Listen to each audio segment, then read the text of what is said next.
It is a sunny afternoon in San Antonio, and you know what that means. It is softball time in San Antonio once again as the Trinity University Tigers, currently on a 4-game win streak and a 15-1 streak over the last 16, take on the Concordia University Tornadoes in Game 2 of this 3-game SCAC triple header series.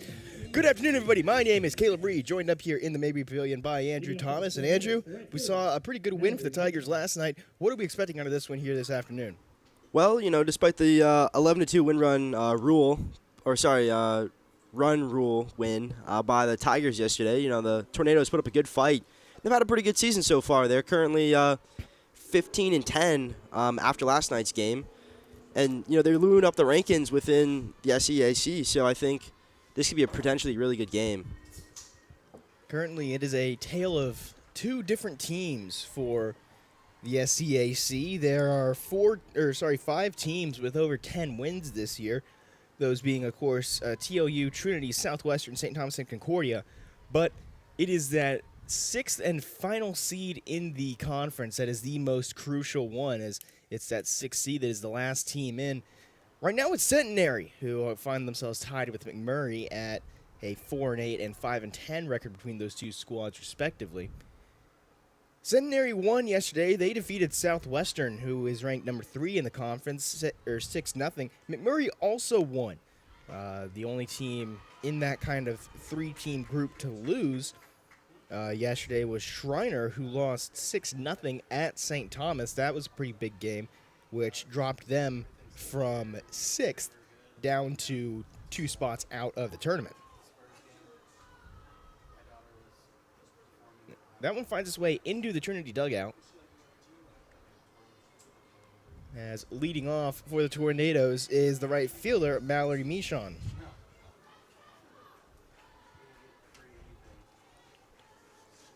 Michon, who we saw got some action yesterday, if y'all joined us for that game, is a 5'7" junior out of Waymar, Texas. She's going to be playing right field today. And so far coming in the series, she's batting .387, having 62 at-bats and 24 hits. And she currently coming in this series, she leads the team with 23 runs.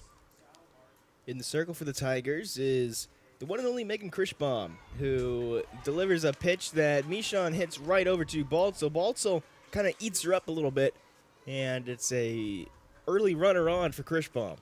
Next up, as we see in the replay, Michon does a good job getting a bat to it. Baltzel just kind of a little bit of a drop right there.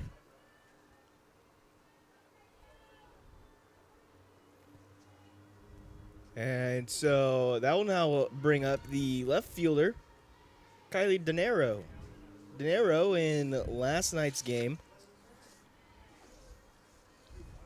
batted second, just as today. She went 1 for 3 with a strikeout, 1 for 3 with a stolen base. Runner goes. The throw is way offline. It gets back to Whitaker in center field. That'll be a successful stolen base there for Michon. So I see in the replay, Boudreaux gets up, just doesn't really kind of get there accurate enough, but it definitely had the power to it. Krischbaum in the circle, pitched a no-hitter in her previous pitching appearance. She went a complete 7 innings of work, picked up her second shutout of the year. Also picked up her second no-hitter of the year. And it was Trinity's 3rd no-hitter overall in 2025, as they had their first since 2019 and now their first multi-no-hit season since 2006, so 19 years in the making. 2-2. Swing and a miss. Strike number 3, Krischbaum. She is a fireball pitcher, using that velocity to her advantage. She leads the team in strikeouts this season. She now has 48 in her 25 campaign.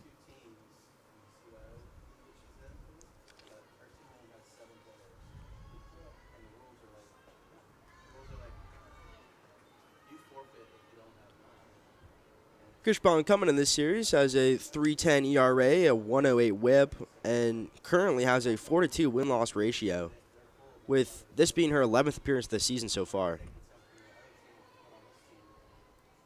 She picked up her 4th win in game number 2 against Ozarks, where she had a very impressive 10 strikeout performance against the Eagles.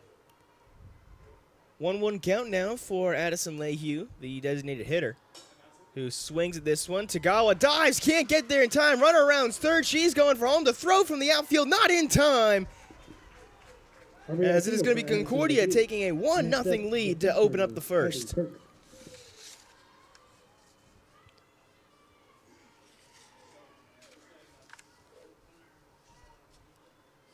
It's a pretty big play there by the Tornadoes, able to get one on the board. Is if you were here yesterday, you'll remember the Tornadoes were the first to get a run on the board yesterday as well.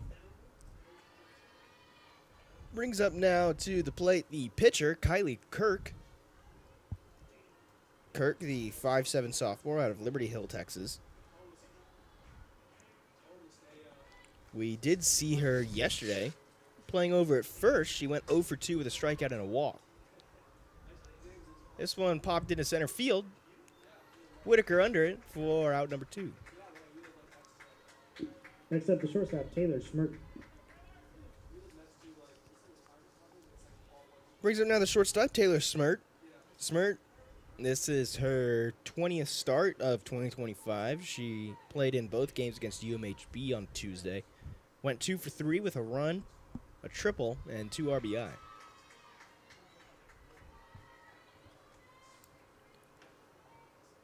Smirk coming into this series is batting .333, having 51 at bats and 17 hits.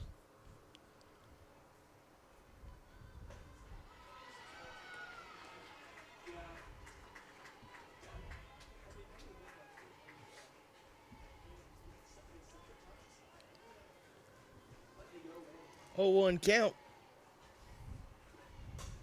This one popped up. Under it is Tagawa. And out number 3.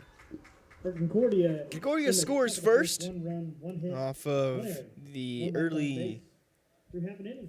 hit. Concordia won. Trinity. And we're now going to go to the bottom of the first, where we will see how the Tigers respond whenever we come back.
Welcome back, everybody, to the Trinity Tiger Network. It is leading off for the Tigers. Sammy Tagawa, the 5'3" sophomore out of Agora Hills, California, playing over at second as per usual. The woman who is in national recognition for pretty much almost everything she does, up to the plate.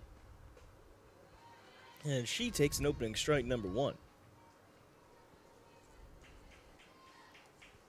In game 1, Tagawa 0 for 2. She had an RBI bases loaded walk and also ended up getting a run.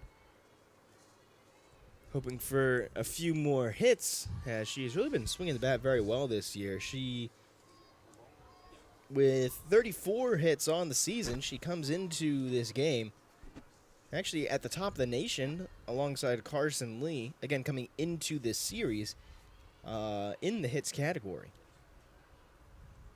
1-1. Misses high. Ball 2. On the mound for the Tornadoes, we have Kylie Kirk, the 5'7" sophomore out of Liberty Hill, Texas. Coming into the series, she's a 2.69 ERA, a 1.26 WHIP, and currently leads the team in the win column with 7-1. It's also her 13th appearance of the season so far. With this is game number 10 that she started as well. Leads the team in all those categories. And she's improved very well, especially over her last season in terms of her earned runs. She had a 4.58 ERA last season, a 2.69 this year. And has gotten a lot more innings under her belt as well. Working her 55th inning coming into this one. She only had 47 last season. Full count is high outside. Tagawa draws the walk, and that now moves her up to the big 5-0. 50 career walks for Tagawa, the sophomore. Puts now 1 away from 4th place all time, 2 away from 3rd place all time, and 16 away from the career number.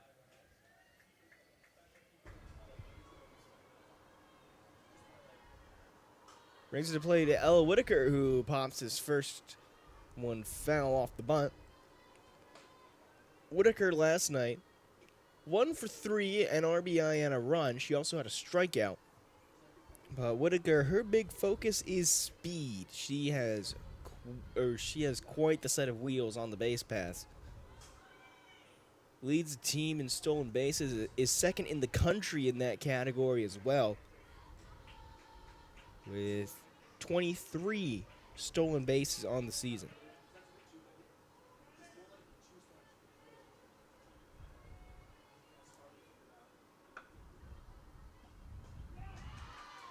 Swing and a miss. Whitaker goes down on K's with the first out as Kirk picks up strikeout number 52 on the season. Also leads the team in that category as well. She leads the team in every single pitching category besides least number of walks allowed. That's that's the kind of pitcher that Trinity is going up against today. And this is going to have to be a very focused Trinity lineup, as every game matters whenever you are chasing down TLU at the top of the SCAC.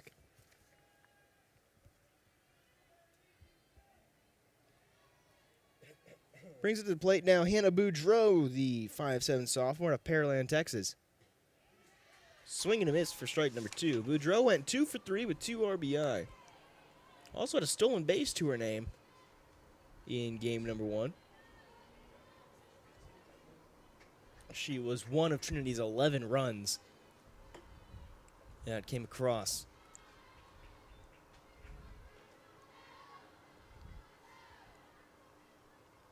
Coming into this series, Boudreau's batting .43, which is the highest average of the team so far this season. 1-2 count. Craig checks her wrist. This one hit into center field. Coleman under it for out number 2.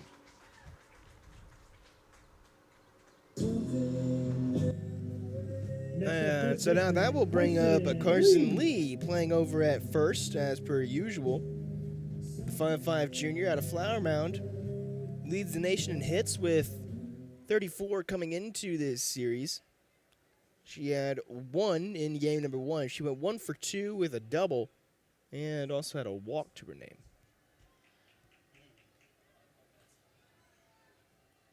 Now it misses for ball number 1.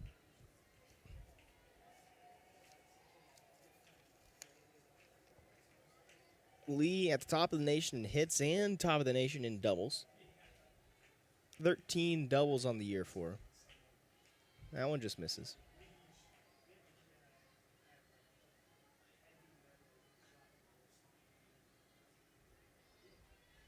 Coming into the series as well, Lee currently leads the team with 23 RBIs.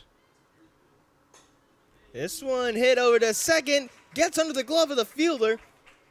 And Lee picking up hit number 36 on the season. A very impressive year for her so far.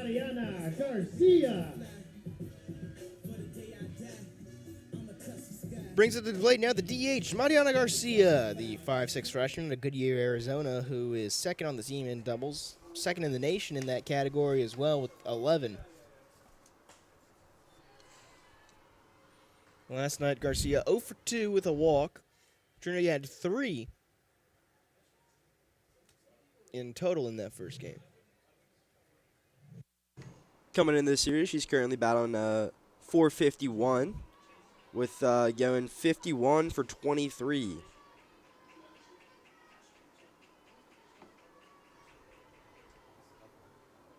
She's got count leverage right now. A 2-0 count. 2 outs, 2 runners on. That one goes behind Garcia as both runners advance. So we're seeing the replay. Just kind of grounded in the dirt right behind Garcia. Could have almost hit her on the foot right there, but thankfully did not. And the Tigers are now in a scoring position with 2 outs. And now Kirk wants a rosin bag. Olivares was pointing at the plate saying, hey, you got to throw it here.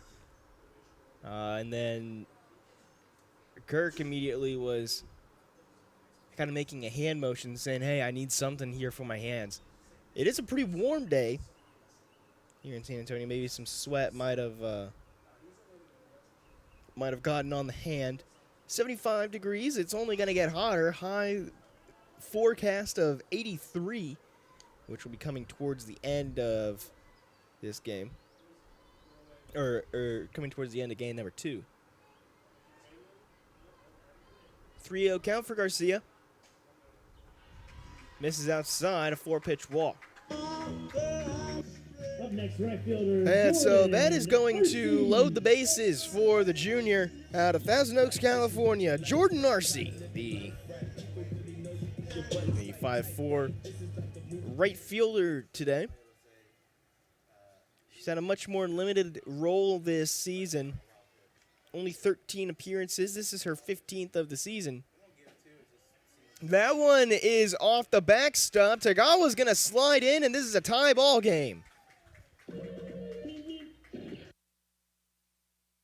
So we're going to see in that replay a little bit of a wild pitch there from Kirk. A little bit high. You know, the catcher wasn't really quite ready for it. Tagawa able to get in there and level the playing field. Took a very fortunate Trinity bounce as well off that top corner of the backstop. Popped it up, gave enough time for Tagawa to slide in as Olivares had to wait for that ball to come down before being able to pick it up and send it home. So a tie game, 1-1, both teams with 1 hit.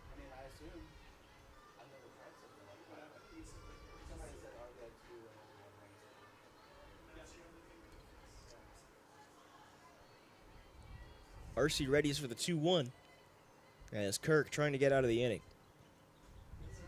That is high. The throw to third. Going to hit off the back there of Lee. Looked like that throw might have got her in the leg. We're going to get a check on it here on the replay. Seems to have hit her left kind of calf area. Fouled back. Loud contact off the Concordia dugout.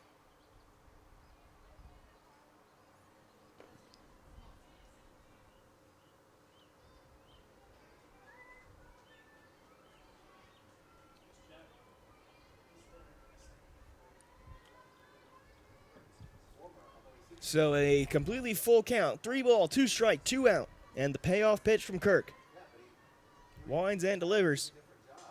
Swung on, popped up to left, and did she grab that? No, she was just unable to. The official signals foul ball.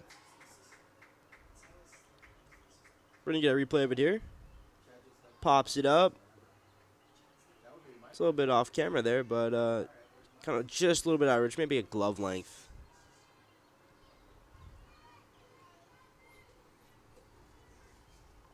And so 3-2 again. Popped up. This one, fielder's going to be able to get under and able to reach up for the third and final out is Mathis. So Trinity scores one off of the Wild Kirk pitching. We're going to take a quick break here on the Trinity Tiger Network as we get ready for the top of the second, where we will see if we have a little bit of a shootout here in San Antonio.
Welcome back, everybody, to the Trinity Tiger Network, as it is the catcher, Molly Olivares, up to the plate, the 5'5" junior out of Columbus, Texas, getting her first swing of the day in.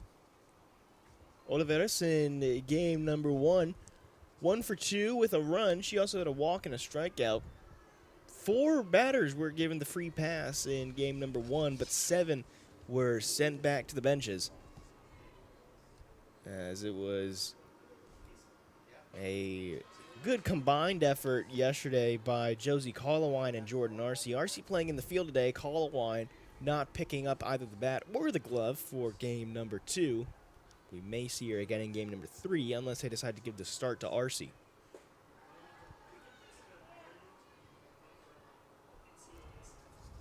The start to Arce part is particularly a strategy that Trinity used a lot last season. Arce would start game number 1 and then play in the field game number 2 before then going back onto the mound, into the circle for game number 3. She had 27 appearances last season, 20 starts. But this season, it's kind of shifted a little bit. Collawine, who was in the circle last night, and then Krishbaum in the circle today, have done a great job as solidifying their positions as the 1A and 1B for this Tiger staff.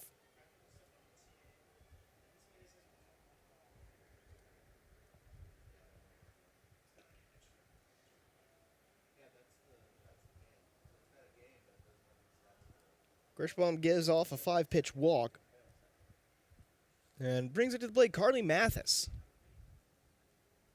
As looks like we're going to get a pinch runner for Oliveras.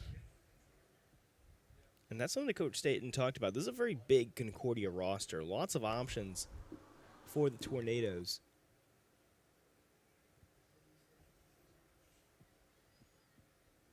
To kind of look towards, especially whenever you want pinch runners, pinch hitters.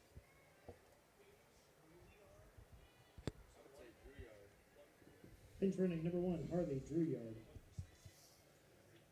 Brings up Harley Drouillard, the 5'3" sophomore out of Salado, Texas.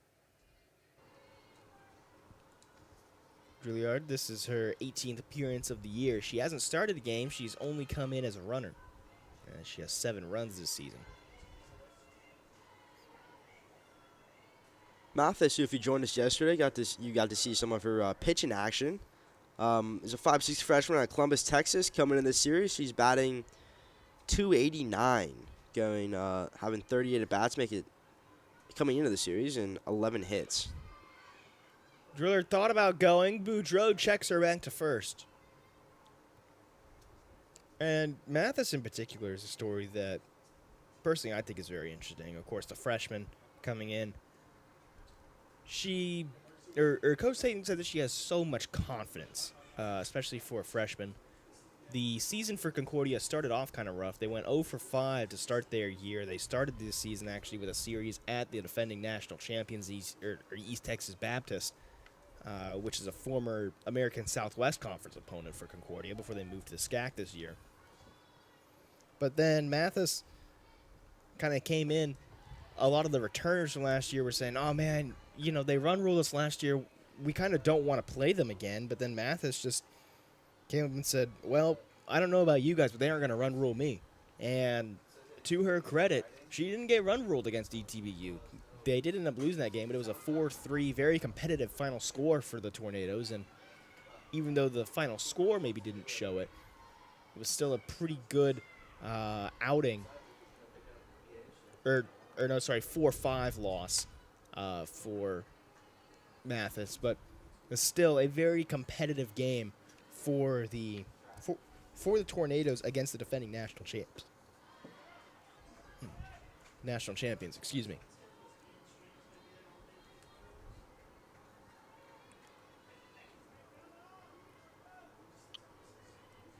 It's full count here for Mathis. Kirschbaum trying to avoid her second walk of the inning. That one's high.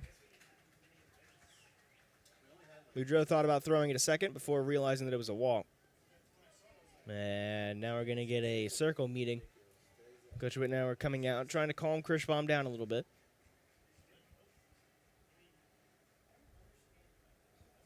Kirschbaum brings to the table a lot more velocity than Colowine does. Colowine does a great job with her movement. And that's something that Coach Dayton was talking about. Coach Dayton, of course, the head coach for Concordia, mentioned that he said that the two pitchers that Trinity has really brought to the circle this season, of course, number 14, Josie Colowine, who we saw last night, and then number 22, Megan Kirschbaum. Megan's a very good pitcher in her own right, but the control issues were something that Concordia was going to try and take advantage of, maybe build off of whenever they went against her. And so far they've done that. They've only gotten one hit, but they have already drawn 2 walks and taken advantage of an earlier Trinity error to bring now 3 runners in the first 2 innings.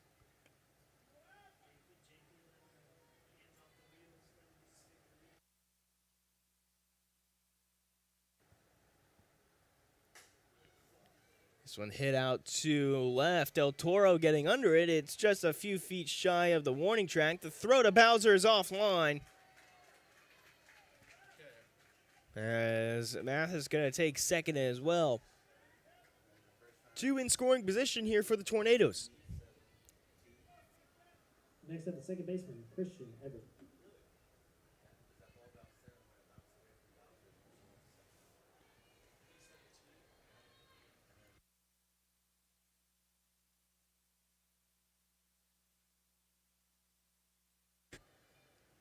Brings to the plate the third baseman, Kylie Pavlicek, the 5'5" senior out of Cy Woods High School. High school teammate of Hayden Del Toro, who we just saw over in left field.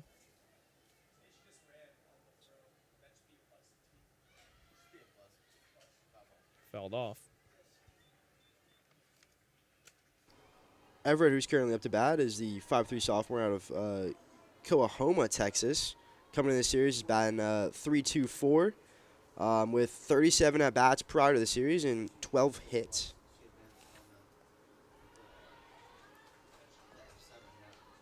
Yep, apologies, got the wrong number there.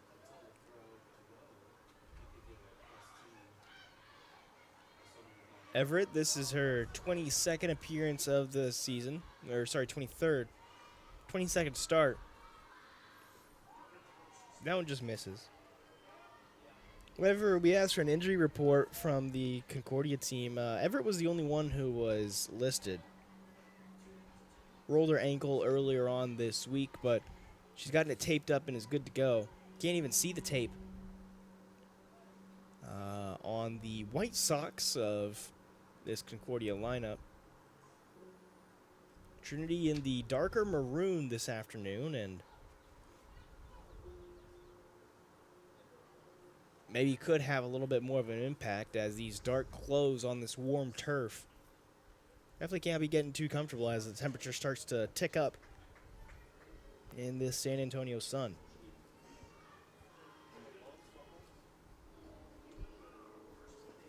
Swing and a miss. Strike number 3.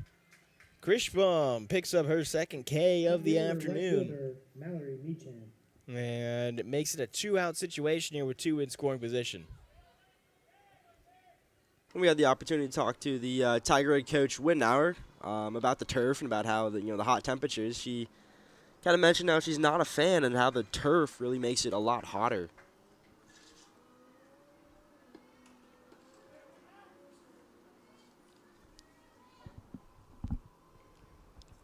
Big thing about the turf is that it can really make the heat feel hotter. Trinity had temperatures ticking up close to 90 last weekend against Ozarks.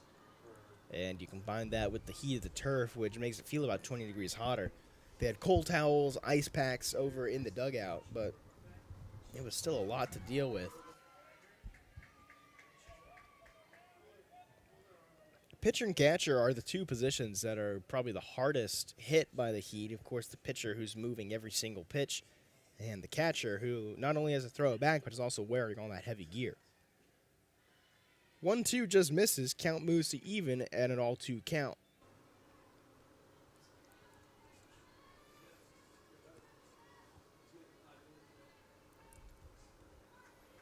All 2s on the top row of the scoreboard. 2 ball, 2 strike, 2 out, 2 on. Here in the top of inning number 2.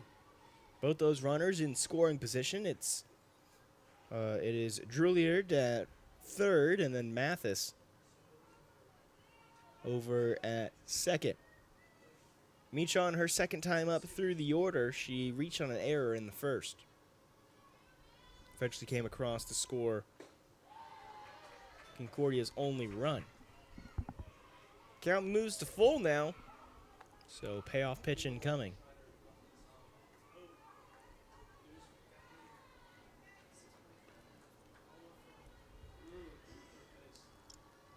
Three-two. Swung on, hit over to Baltzel, and it kind of eats her up again. The throw over is not in time.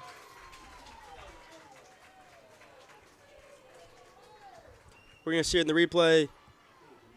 Makes good connection with it. Baltzer just kind of skips out of her glove a little bit, not able to make that throw in time. And the Next up, left fielder. Tornadoes are able to take a early 2-1 lead here now. Kirschbaum having to focus up. Runner decides to go, and they aren't going to make the throw. Meechan picks up her 18th stolen base of the season, using that speed to her advantage.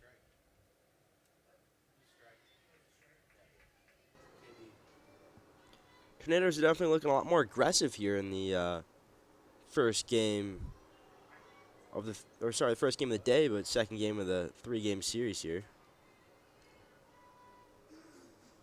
1-1. Just misses low outside.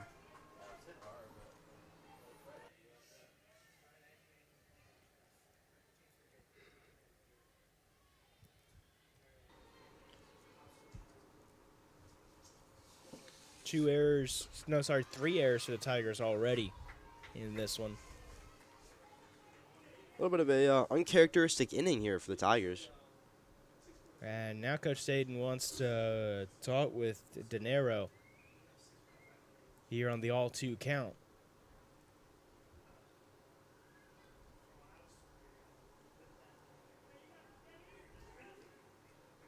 Seems to be kind of showing her where she should hit to the gap to try to get an RBI here, but we'll see what happens. Pointed out into right field at something. He might have noticed perhaps a tick. That one fouled off right off the foul pole. Or not the foul pole, but fouled off of one of the poles holding up the foul netting.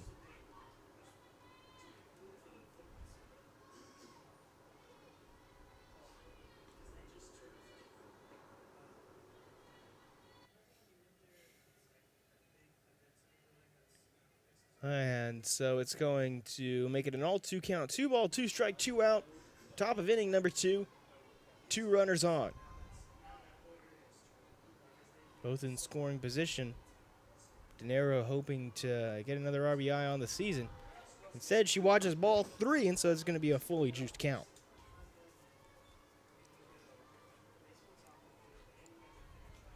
Nero has 11 RBI on the season coming into the series. She did not have one last night, so she comes into this at-bat with 11 as well. Hoping for number 12. She watches ball 4, and so the bases are loaded for Krishbaum, but in a 2-out situation, we are going to see a pitching change. Josie Collowine getting ready here to come in relief. It's going to be Collowine's 15th appearance Now pitching of the number season. 14, Josie Collowine.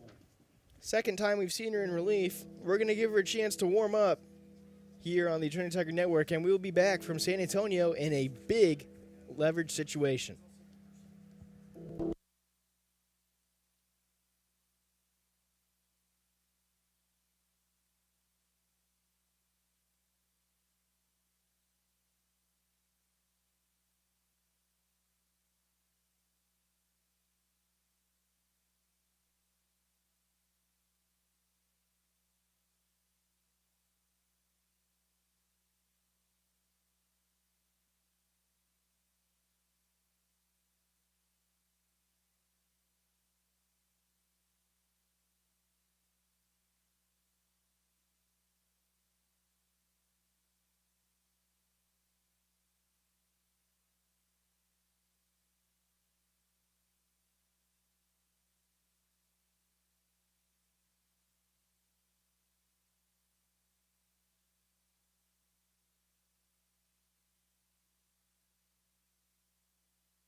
Welcome back, everybody, to the Trinity Tiger Network. It is Josie Collowine who gets a swinging strike 1 off of Lehue.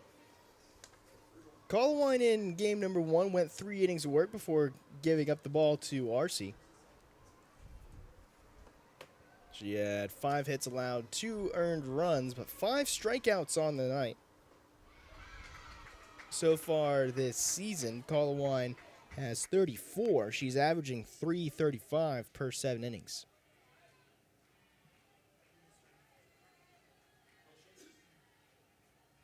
She's averaging 4 1/3 innings per start.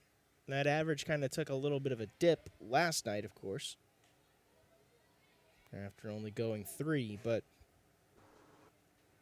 63 2/3 innings of work. She has a 10-2 record on the season in her 15 appearances and 13 starts. 0-1. Fouled back.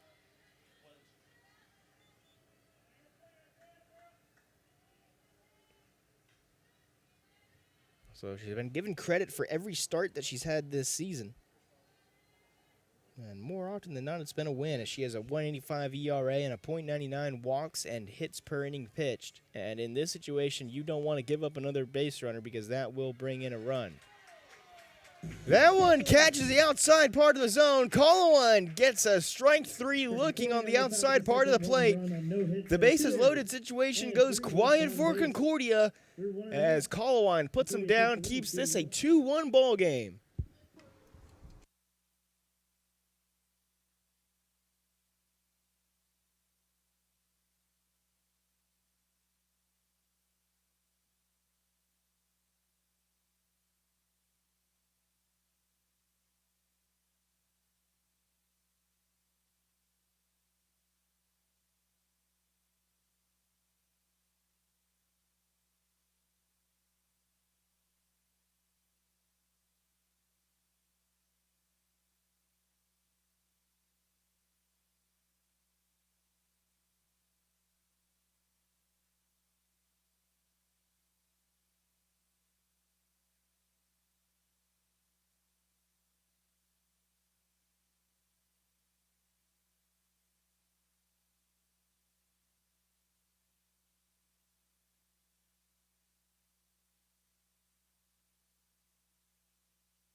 Welcome back, everybody, to the Trinity Tiger Network. Tigers back out to the plate after scoring 1 in the bottom of the first. They hope to even this score up as it is a 2-1 ball game. Both teams scored in each of their appearances to the plate.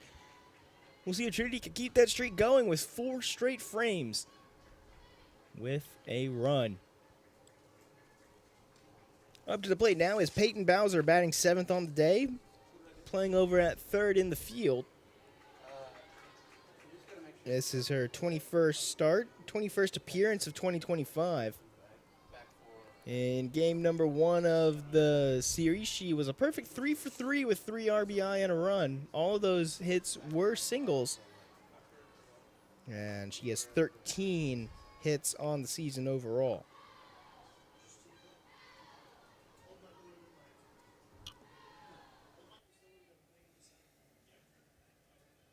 Picked up her 10th RBI of the year as well.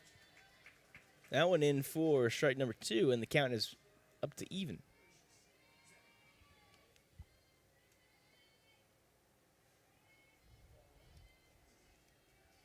2-2. Swing and a miss. Bowser goes down on strikes for the 5th time this season. And is going to bring up the left fielder, Hayden Del Toro, the 5'5" junior out of Cy Woods High School in Cypress, Texas.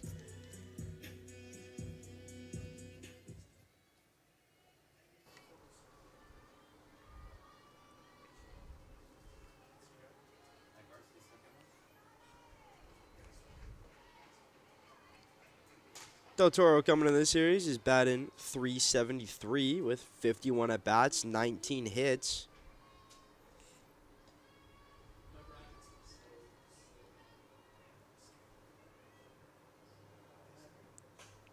This is hit over to short. The throw over to first is going to be in time. Del Toro unable to leg it out.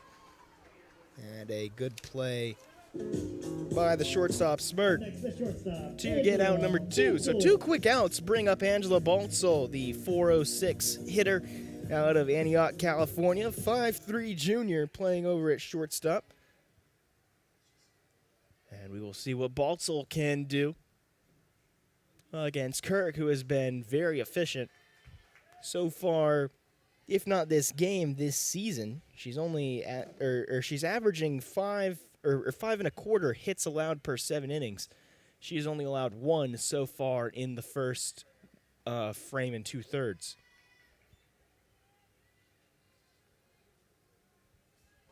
Baltzel coming in this series is batting .406, going with 64 at-bats and 26 hits. In game number 1, Baltzel was perfect 2 for 2. And she hits this one into right. It's going to drop. Made that 3 for 3 on the weekend for the junior. As we are back to the top of the order once again for the Tigers. Top of the order, second. So we're going to see in that replay, really good there. Found the space, just kind of dropped right in front of the right fielder, Meechin, and, got a single out of it.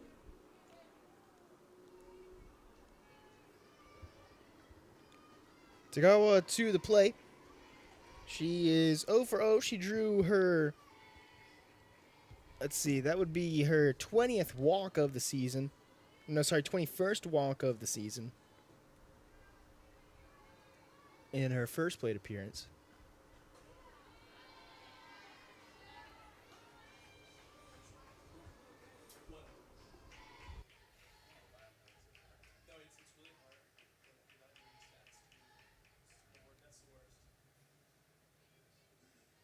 Kirk delivers the 1-1.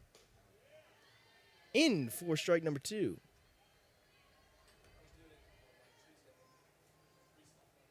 Tagawa has started every game of her career. Has started every game that the Tigers have played so far in her career. This one gets away from the catcher as Baltzel is going to run to second. A lot of wild pitches here today. Tagawa coming into this series also leads the teams in runs with 27. 6th wild pitch of the game for both of these squads combined. Trinity has had 3, and that's the 3rd for Concordia.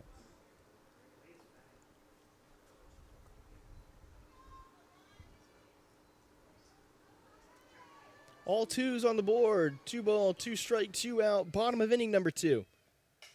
Swung on, hit out to left. It gets past the third baseman. Baltzel rounds third. She's gonna run across home as Tagawa slides into second. It is an RBI double for Sammy Tagawa.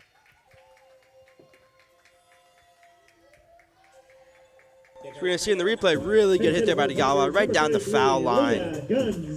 Beat the third baseman, able to get an RBI and, decide to go for second, which barely got there. The ball was there in time, just wasn't able to get the tag there. Now we have a pinch hitter in for Boudreaux. It is Leah Gonzalez, the 5'3" senior. Gonzalez making her 19th appearance of 2025. She hit a pretty good-sized bomb in game number 2 against Ozarks, which you weren't here for because you were off on vacation, Mr. Europe, out here. But it was a great game for the Tigers as they had 3 long balls. This one popped up. Fielders going over and able to get it. 4 out number 3. So Tigers knotted up at 2-2. Both of these teams have scored every time they have come to the plate. We'll see if Concordia can continue that trend whenever we come back on the Trinity Tiger Network, getting ready for the top of the third.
Welcome back, everybody, to the Trinity Tiger Network. It is the top of the third as both of these teams have scored every time they have gotten the bats in their hands. 2-2 ball game. Tigers lead in the hit column, but they also lead in the error column as they've had 3 errors compared to Concordia's none. Hoping to clean up some sloppy defense, which so far this season has been actually pretty good. They have done well at limiting errors this season, but some early mistakes have crept in and trying to avoid any disaster. This is lined into the gap. RC, the throw into second, not going to be in time. And it is a lead-off double for Kylie Kirk, the pitcher. So we're going to see here on that replay, really good hit there right into the gap. Beat RC, able to get a double out of it. And big, possibly big momentum play here for the Tornadoes as they start off the top of the third. That was an absolute laser into right. And the wind is blowing a little bit. Looks like it's blowing out.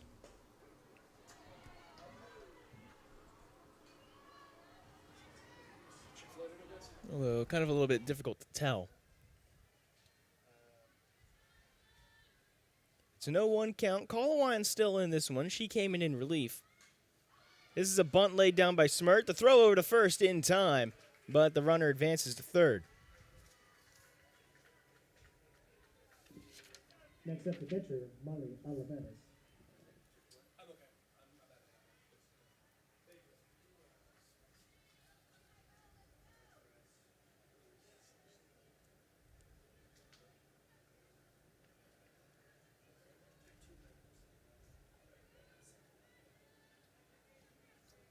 Oliveira's coming in this series is batting .339, going with 56 at bats, 19 hits, and she also is tied with Kylie Kirk for home runs with 1. This is popped into center field. Diving play by Whitaker. Able to get the out and keep the runner at third. That's the kind of play that you want from your speedy sophomore. We're going to see in the replay, popped it up. Whitaker, big run right there. Really stretched out, fully diving catch. Barely got there in time. Nonetheless, amazing play there. Whitaker's speed is talked about on the base paths, but man, she can field the ball as well. She's been a designated hitter a few times this season, has played out in the field. Jordan Arce over in right field, which is where Whitaker normally goes. And so with Whitaker in center, a lot more ground for her to cover. But she performed perfectly on that play, and that's what you want from your center fielder. Tons of speed, great hand-eye coordination to be able to lay out for that one. And now a two-out situation, which is hit directly back over to Bowser. The throw over to first is in time, and for the first time this afternoon, a team has gone scoreless in a half inning of work. Concordia held off the boards off the fantastic defensive play by Whitaker. We'll see if the Tigers can take their first lead of the day whenever we come back for the bottom of the third.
Welcome back, everybody, to the Trinity Tire Network. It is Hannah Boudreau to the plate.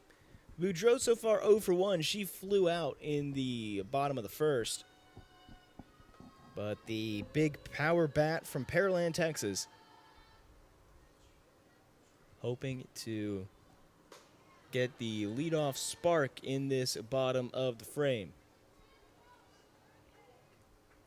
483 average coming into the series and a team leading 1222 OPS.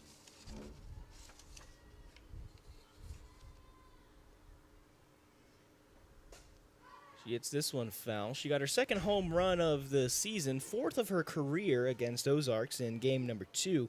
She was the second batter for the Tigers to hit a long ball that game, as Lee started the scoring for the Tigers with a home run in the third, in the second. Then it was Boudreau in the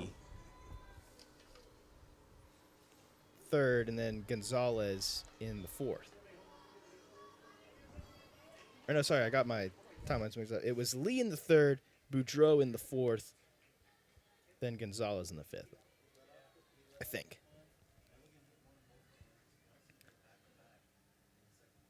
It's a 1-2 count for Boudreau, and she hits this one foul. It was a pretty hot day last week whenever Trinity and Ozarks played, which was a big reason why the ball kept on leaving the field.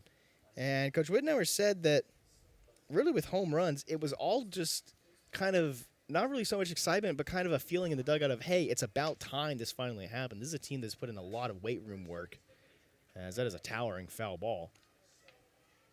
This is a team that has put in a lot of weight room work, and the only problem is that this is a pretty big park. This is a field which is about 295 to dead center.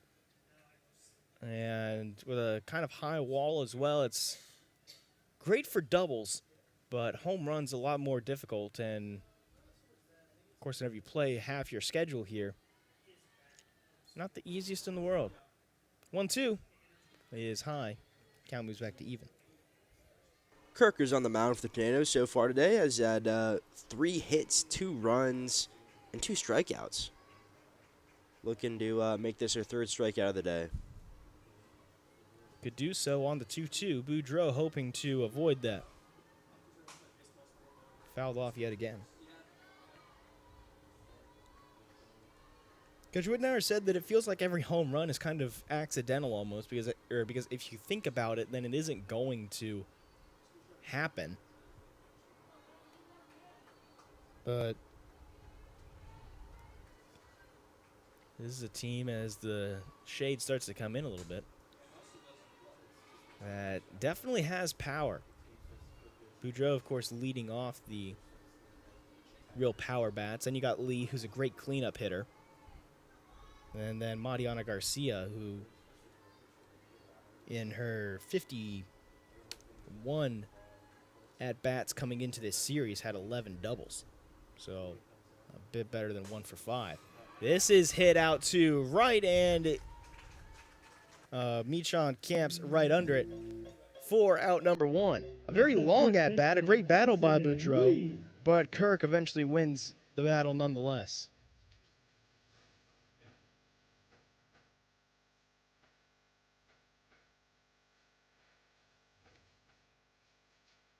And so following an 8-pitch at-bat, Carson Lee up to the plate.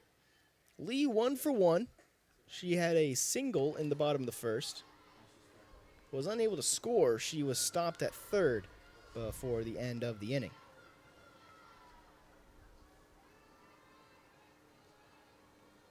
Lee has had a team leading and nation leading 34 hits coming into this series. She gets another one. She goes 2 for 2 on the afternoon. And 3 for 4 on the weekend overall. Next, the DP, Mariana Garcia.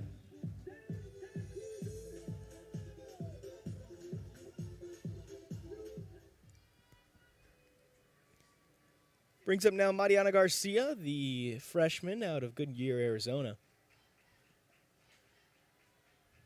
Lee takes a few steps off first before retreating back. Garcia walked in her first plate appearance of the game.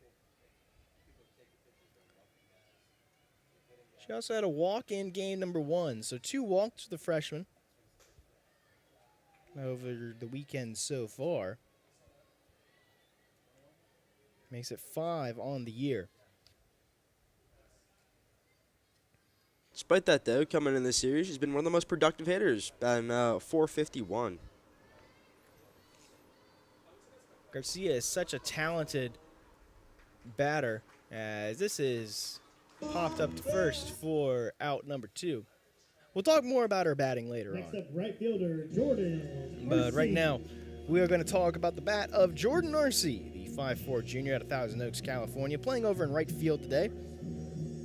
Again, this is her 15th appearance, 9th start of 2025.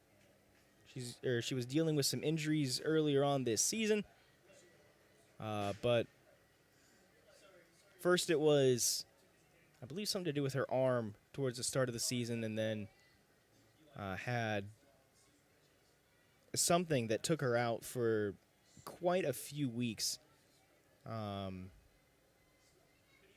or quite a few games, I should say. She missed, I want to say, about a week and a half, as her last pitching appearance before this one was against Carnegie Mellon, which I know that it wasn't too far or too long ago, but it still feels like quite a while.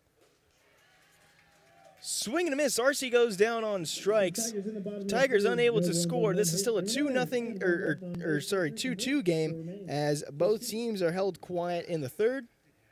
We'll see if one of these teams is able to break the deadlock in the fourth whenever we come back on the Trinity Tiger Network.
Welcome back, everybody, and welcome back, everybody, to the Trinity Tiger Network. It is Kylie Pavlicek up to the plate, the 5'5" senior out of Cy Woods High School in Cypress, Texas. Pavlicek so far this afternoon, 0 for 1 in game number 1. She was 0 for 2, so looking for her first base hit of the series. And she gets it right here. It is into the gap, just off the glove of a diving Whitaker.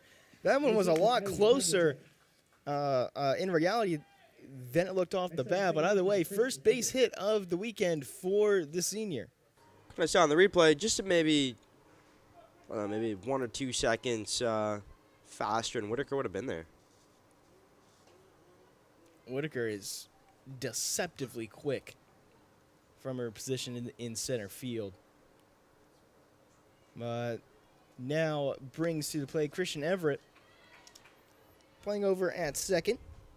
This her 22nd appearance, 22nd start, 23rd appearance of 2025. She's batting .324 coming into the series. She's now batting .316 after going 0 for 1 so far today.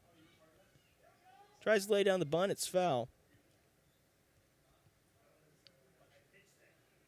Everett did not bat in game number 1 of this series.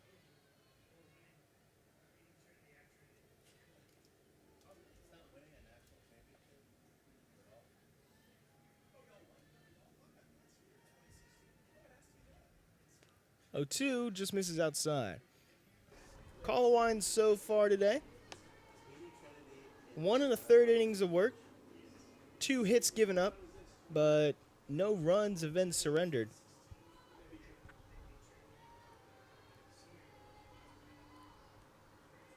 Hoping to keep that streak alive. She fouls this one back, and it's just going to miss the TUPD backyard. Just going to end up in a pretty strange little corner between the pavilion and kind of an empty lot.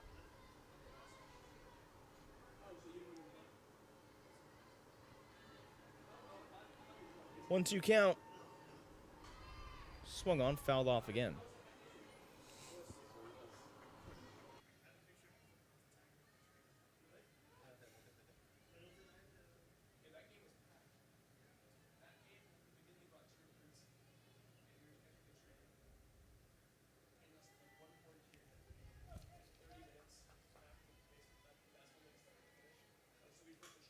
Swung on, hit over to short, flipped to 2 for 1. No throw going to be made at first.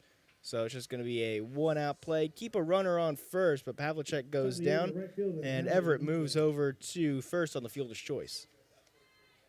Smart play there by the Tigers, as Pavlicek was definitely in a scoring position. Considering there's only, that was the first out of the inning so far for the Tigers. This is the 5th season for Coach Jeff Staten with the Concordia team. It's going to be a stolen base for Everett. Everett picks up swipe number 5 on the year. Or no, they're going to say they got her. It looked like she was safe, but I think she might have just gotten the tag in time.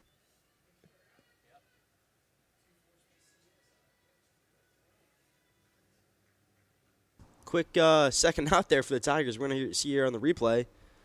Boudreaux snaps up, gets the throw off. I don't know. Throw was definitely there in time. I don't know if the tag was there in time necessarily, but nonetheless, it was an out. She might have stepped off the bag too early because I remember there was a play. Oh, goodness, it was a year or two ago, I think, when Florida was playing. I can't remember who, but I think that the rule in softball is you need to have a foot on the bag until the pitch is thrown. You can't get a lead like you do in baseball, and she might have stepped off before the pitch was thrown, which is why she was called out. Next up, left fielder, Kylie De Niro. I need to see it again just to double check on that, but if they were going to call her for anything, that's what they would call her on. We're gonna get another replay over here. And yep, she was off before the pitch. This time it's going to be a stolen base, no throw going to be made, and Michan was off the bag after the pitch this time. So that is going to be a stolen base. Michan logs her second swipe of the day. This one is a wild pitch that goes off the glove of Boudreaux. Michan now moving over to third, and now a runner 60 feet away from scoring here for Colawine with 2 outs on the board.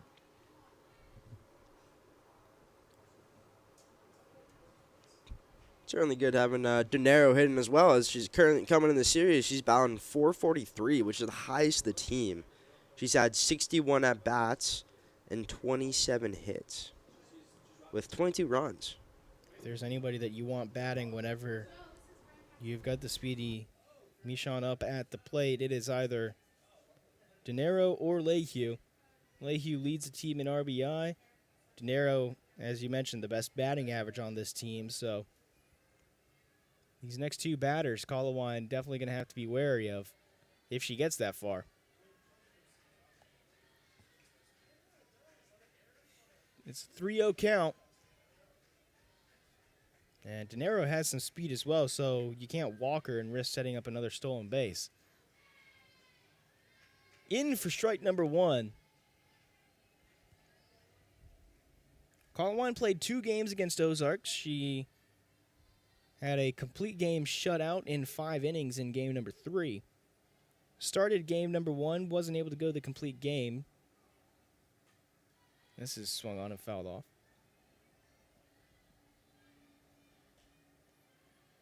It was Cam Bishop who came in relief in the final inning of game number 1. Not really so much relief, just kind of giving Colawine a little bit of some rest.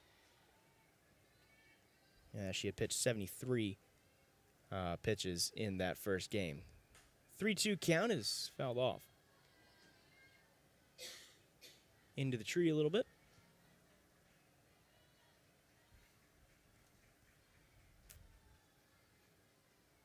Payoff pitch incoming. Dinero hoping to pick up her first base hit of the day. Swung on, hit out the ball to the short. Good grab. The throw over to first is in time. Trinity keeps the Tornadoes off of the boards. As Concordia goes quiet in 2 straight innings, we'll see if Trinity can take their first lead of the afternoon whenever we come back on the Trinity Tiger Network.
Welcome back, everybody, to the Trinity Tiger Network. It is Peyton Bowser up for her second time through the order. Struck out in the bottom of the second, hoping for better here in the bottom of the fourth. It's her second time leading off the inning as well. And hoping to help deliver Trinity their first lead of the afternoon so far. She takes ball one, count back to even at 1-1.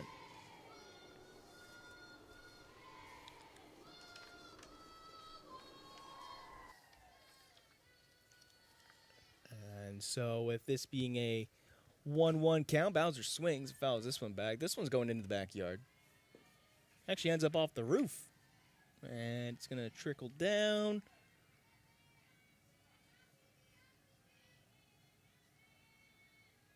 And it looks like it's going to roll down to be right near the fence. So pretty easy pickup job for whoever gets sent down to deal with that. 1-2. Fouled off once again to the right. Bowser a little bit behind on the last two pitches. Bowser's kind of struggled a little bit this season so far with the bat. Coming in this series, batting .244 with 41 at bats and only having 10 hits. One of only a handful of Trinity batters to be batting under 300. This is a very good hitting team this season.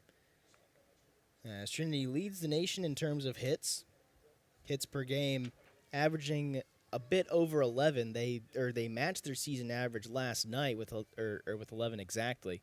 They're averaging 11 and a quarter per game. Only 4 so far this afternoon, though. They need a lot of work if they're going to match their season average. But it could all start with one swing from Bowser, who in game number 1 was a perfect 3 for 3. This one is right off of the leg of the pitcher. The throw over to first is in time, but we're going to have to check up on Kirk. That got her right in the leg, and it does not look like she's feeling too good about it. We're going to see in the replay, Bowser gets bat on it. Kind of right at her shin area. Ooh. Definitely has to hurt. Looking like she's still in the circle, so she's going to try and keep at it. Oh, man, that cannot feel good. Kirk, the 5'7" sophomore out of Liberty Hill, Texas. Liberty Hill High School graduate. Getting some pats on the back, and looks like she's going to try and walk it off.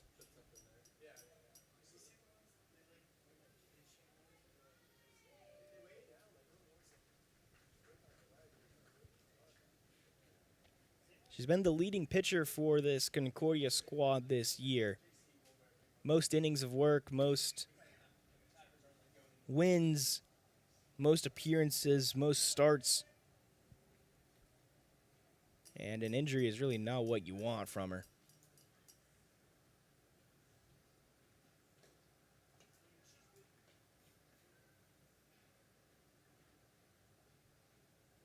She's not really seeming to be so injured right there. She just threw one right down the middle for a strike. Up next, left fielder Hayden Del Toro. All thumbs up. Definitely going to be sore tomorrow. But it brings up to the plate Hayden Del Toro, the 5'5" junior out of Cy Woods High School, playing over in left field as she has pretty much all season long. This is her 24th start of the season, 25th appearance, batting .373 coming into the series. And so far today, 0 for 1 with a ground out in the second. This one is a bit high for ball number 1. In game 1, Del Toro 1 for 3 with a double.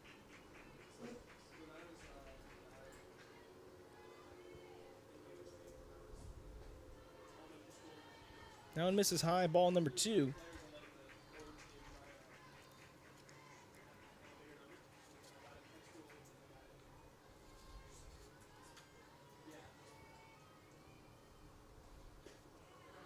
And that is in for strike number 1.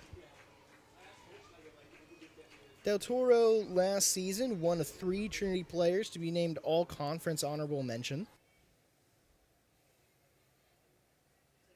Alongside a host of other Tigers who got some conference recognition. Del Toro grounds out for out number 2. Up next, the Over there shortstop, to Angela Boltzel. Christian Everett. And it now brings up Angela Balsall with a 2-out situation once again. She singled in her first plate appearance in the bottom of the second, which was also in a 2-out situation.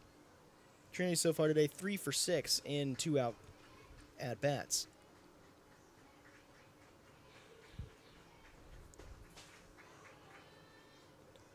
Kirk on the mound for the Tornadoes today has allowed 5 hits, 2 runs, and has had 3 strikeouts.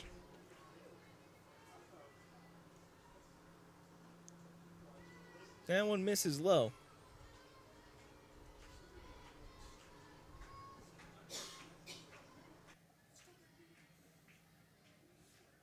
Also back in the box. Kirk, after getting dinged up, readies the 1-0. That one misses for a ball.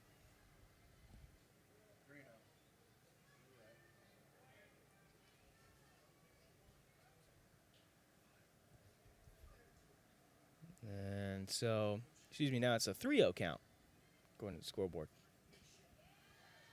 That one is in for a strike.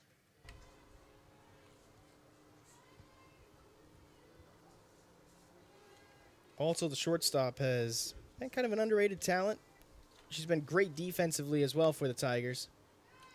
As she draws a 5-pitch walk. A little bit of wind blowing up here through the windows. Second baseman, Sammy Tagawa. But it brings us back to the top of the order as Sammy Tagawa back up to the plate. Tagawa 1 for 1. She walked in her first plate appearance and then had an RBI double in her second plate appearance in the second inning.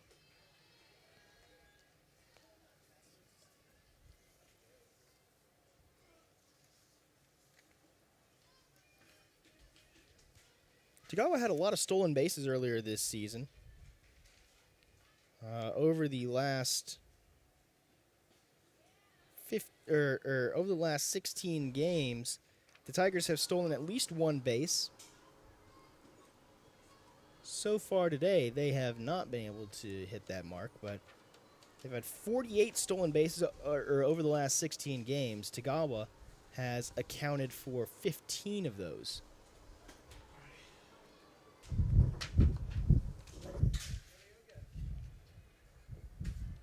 Wind picking up here through some of the open windows up here in the pavilion.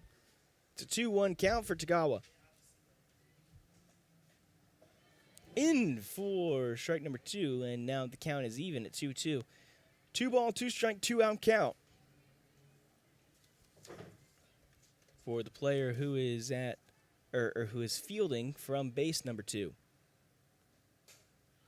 Swung on, popped into center field. Fielder going under it, unable to get there in time. It drops. Runner's going to be on the corners as Balsall slides into third off of the Sammy Tagawa base hit. We're going to see her in the replay. Tagawa pops it right up, and a little bit of a miscommunication on there. Who was going to get it? Looked like the second baseman could have got there, but ultimately was waved off by the outfielders. And so now we're going to get another stoppage. As we're going to have an infield circle meeting. Coach Staten wanting to talk with the team, work on their 2-out defensive approach. That's something that he mentioned. The winners of these games are going to be the teams that kind of play best and execute in, of course, hitting, pitching, and defense. So far, the Trinity defense has really struggled. They've had 3 errors on the afternoon, but the pitching has done fantastically, able to keep them in this one. Only 2 runs allowed and 3 hits allowed for the Tigers. But this has been kind of a little bit of a quiet Trinity offense, which only has 5 hits through the bottom of the 4th. which, still averaging over 1 hit per inning. It sounds kind of crazy to say that, hey, this is a under performing offense at the moment, but whenever you look at their season average, it definitely is. Tagawa's going to go. She's going to slide in safe, and it will be her 20th stolen base of the season.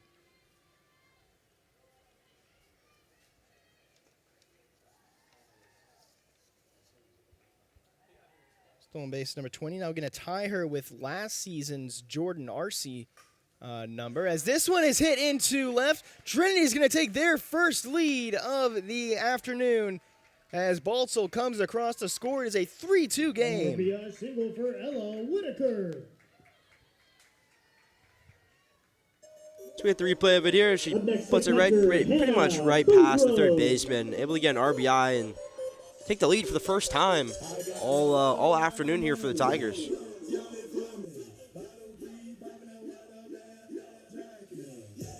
And so Hannah Boudreau up to the plate with runners on the corners. Boudreau so far 0 for 2. She's flown out in her last 2 plate appearances, hoping to change that here with Tagawa in scoring position. Whitaker's going to go. She's going to swipe the bag easy. Her 24th stolen base of the season moves her ever closer to that lead at the top of the nation. She's second in the country in stolen bases. Tagawa 4th in the country. Whitaker is 3 stolen bases behind TLU's Kaylee Clark.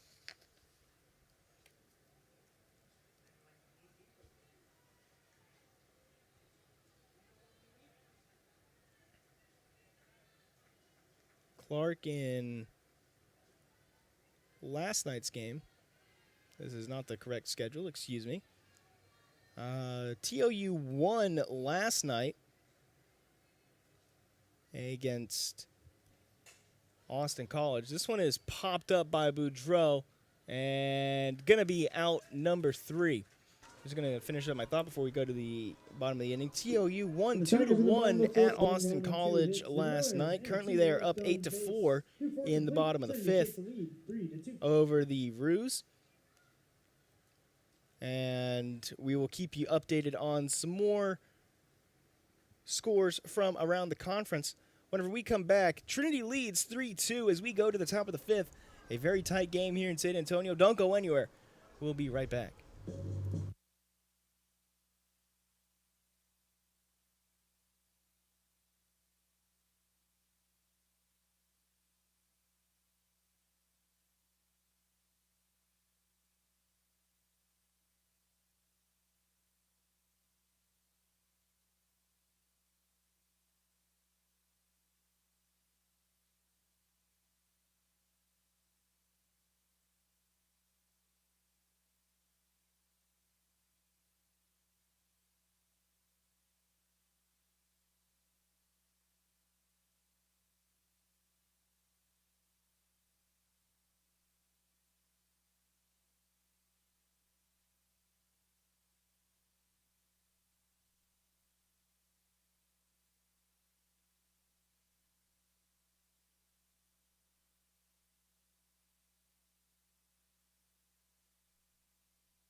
Welcome back, everybody, to the top of the 5th inning here from Trinity University in San Antonio, Texas. Addison Lehue up to the plate.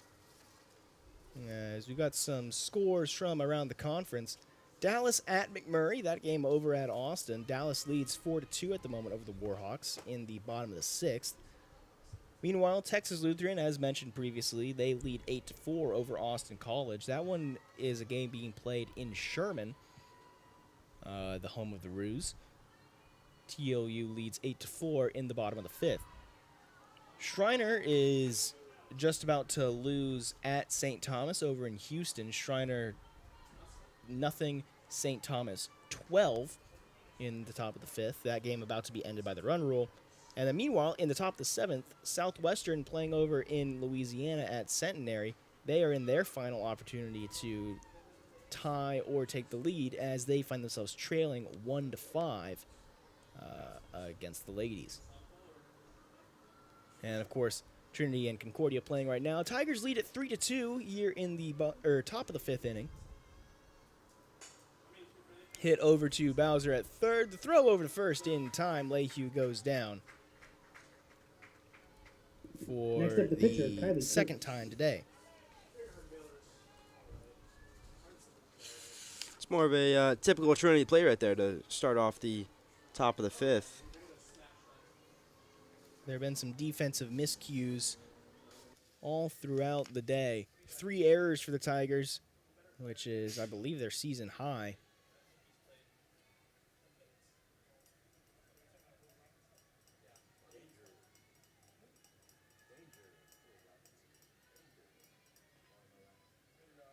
No, sorry, their most errors was 4, which they had against Rochester earlier this season. Baltzl, clean grab. The throw over to first in time for 2. Not even enough time to say who the pitcher was or who the batter was. That was Kylie Kirk, who went down for her second time today. So on the replay, Balsall got under it, grabbed it, made a great throw for second out of the inning. And so now it brings up the shortstop, Taylor Smirt. Smirt so far is 0 for 1. Smirk coming into the series is batting .333 with 59 at-bats. Sorry, 51 at-bats and 17 hits. Makes it a 1-0 count. And that one misses low, ball 2. Colliwine's still in. She came in the second inning and has performed very well so far. It's only the second time this season that she's been used in relief. She's a starter through and through. 2-0. Hit over to right. Tagawa can't get there in time. It's going to be a base hit for Smirt, her first of the day. And also going to be her second of the weekend. She was 1 for 3 last night.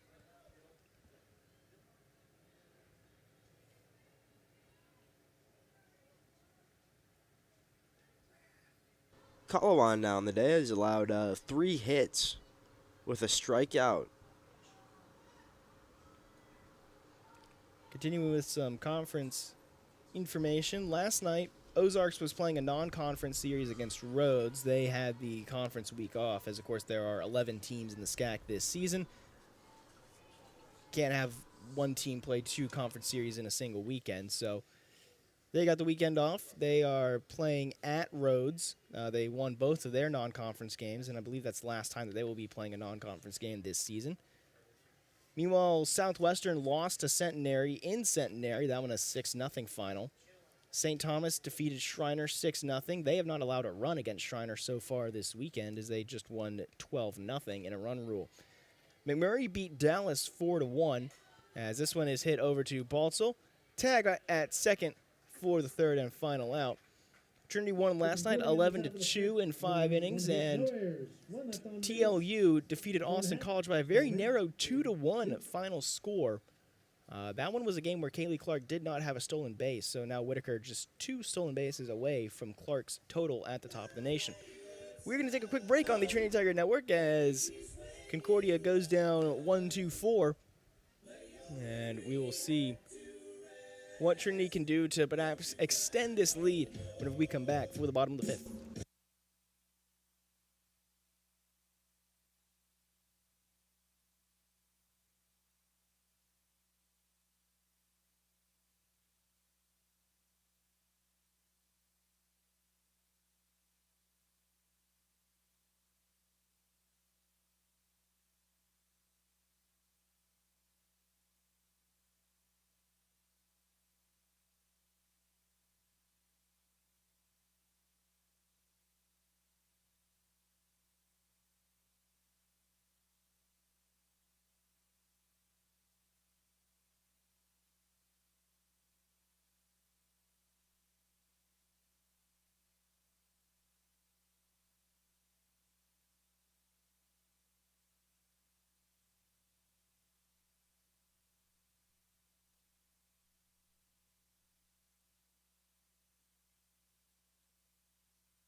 Welcome back, everybody, to the Trinity Tiger Network, as it is Carson Lee, the 5'5" junior out of Flower Mound, Texas, up at the plate. Playing over at first, as she has all season long. She is currently 2 for 2 with 2 singles. This is hit over to third, bobbled off the glove. The throw to first is not in time. It bounced away from her, and Lee reaches on the air to make it her third trip to the bases this afternoon. We're going to see in the replay a little, Lee got a good bat on it. Kind of a little bit of error there by the third baseman, allowing her to get there in time. But the throw, almost got her. The throw beat her, but it just got away from the glove. And it now brings Sydney Watson over to the base pass. First time we're seeing her today. We saw her as a pinch runner last night, Up next, the DP, Mariana Garcia. where she came in, actually was used in center field. We did see her, obviously, fielding. She didn't pick up the bat, but she also came in as a pinch runner for one of the Tiger players. It's going to be Watson's 24th appearance of 2025. And Mariana Garcia at the plate. 0-1 on the count. 0 for 1 so far on her day, as she walked and then popped out in the first and third, respectively. In for strike number 2. Garcia finds herself down 0-2 at the moment.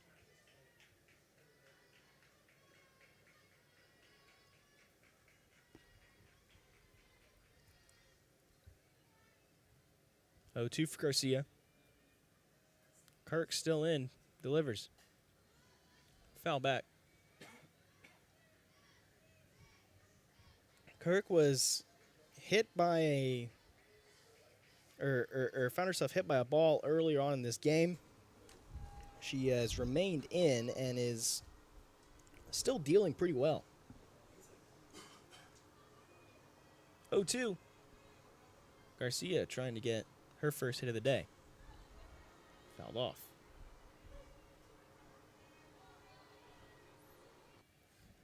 Garcia, as a senior in high school, a 1523 OPS and a 484 batting average, so we knew coming into this season she would be special. 0-2. Checks your swing. That one was well inside. 46 hits, 95 at-bats with Canyon View. She had 14 doubles and 11 home runs with 51 RBI, which is the best of any freshman that Trinity brought in this year. The 1-2. Fouled back again.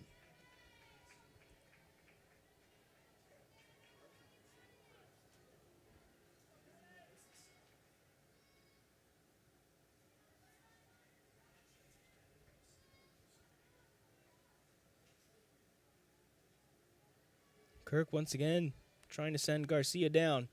The 1-2 is in the dirt. Watson thought about going as the ball got away from the catcher Olivares, but instead it is going to remain a runner at first situation. Tigers so far today are 4 for 11 with runners on. Garcia trying to make it 5 for 12. But it is a full count, 3-2 for the freshman.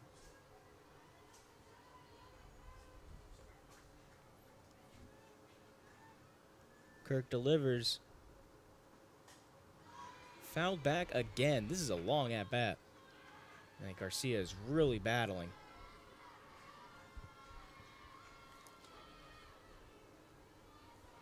Understandably so, as the Tigers kind of want to start their offense, start to heat up a little bit, as it is the bottom of the fifth. 3-2. Swung on, hit into center field. Camping under it and able to chase it down is the center fielder, Coleman. Floor out number 1. So a great battle between the two players that Kirk eventually wins out. Just on the replay, just kind of popped up a little bit, and Easy grab there by the center fielder in Coleman. A 9-pitch at bat now brings up Jordan Arce to the plate. This one going to be fouled off. Barely foul, though, as almost got there.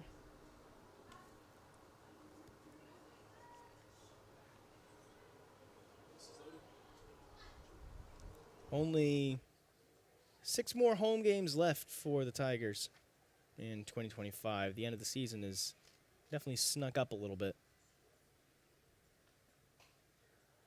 This one fouled off, and Coach Midner said that it's important to just keep on executing, even though especially since the end of the season is so close.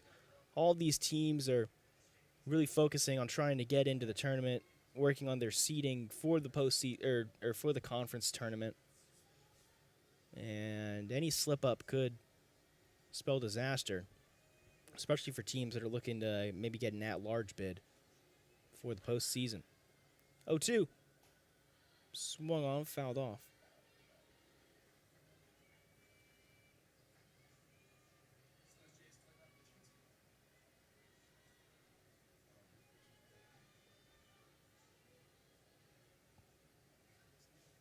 RC so far today, 0 for 2. She popped out and struck out. Checks your swing there. It's going to be a 1-2 count.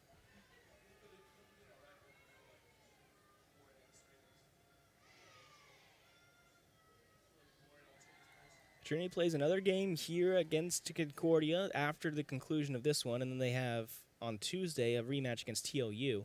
This one fouled off.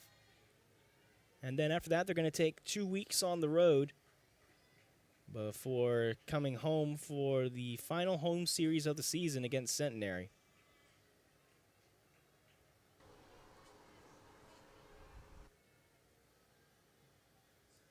One-two count, 1 out. Runner on first is Watson. RC hits this one into left. It's a little flare, and it's able to be taken in there by De Niro for out number 2. Up next, Peyton Bowser. You see how the replay, popped up.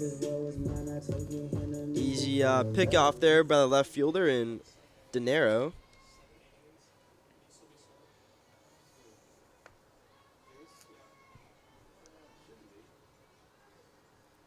Brings up to the plate Peyton Bowser, who's 0 for 2 on the afternoon. She was 3 for 3 last night.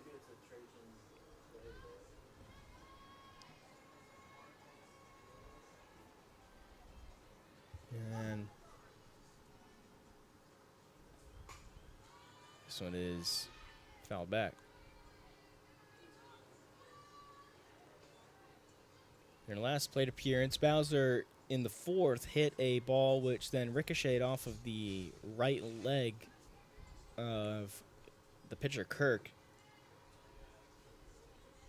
Hoping to avoid causing injury here this time. This one hit into center field. Camping under it is Coleman for out number 3. So Trinity unable to score, but they maintain a 1-run lead. Tigers ahead 3-2 as we go to the top of the 6th with Concordia hoping to respond whenever we come back.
Welcome back, everybody, to the Trinity Tiger Network. Leading off the top of the sixth inning is the first baseman, Carly Mathis, the 5'6" freshman out of Columbus, Texas, who went 1 for 4 against UMHB in both of her appearances in that Tuesday doubleheader.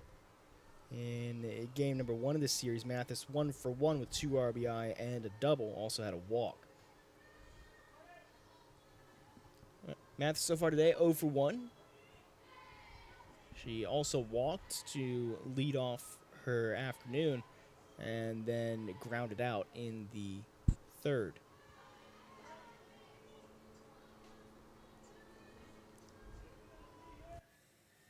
Both Kirk and Colawine have done good kind of tightening up after earlier miscues made it a tied 2-2 game after 2 innings of work. Trinity took the lead in the bottom of the fourth, and that's the lead they currently have. It is a 3-2 ball game. Concordia with 4 hits. Trinity with 6. 4 errors combined by both of these squads, as Trinity has had 3, Concordia has had 1. 2-1 count. Mathis swings and fouls this one off, going into the backyard. Definitely been a very uncharacteristic day here for the Tigers, both offensively and defensively. You know, as Caleb's kind of been mentioned all afternoon, they kind of average about 11 hits a game, and currently we're at 6 in the top of the 6th. Swing and a miss. Mathis goes down on strikes the first time today. Colawine picks up her second K of the afternoon as well. Next up, third baseman, Kylie Pavlicek.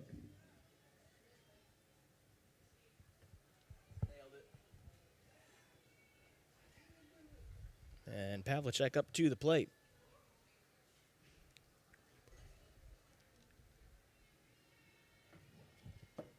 Colawine readies. In for strike number 1.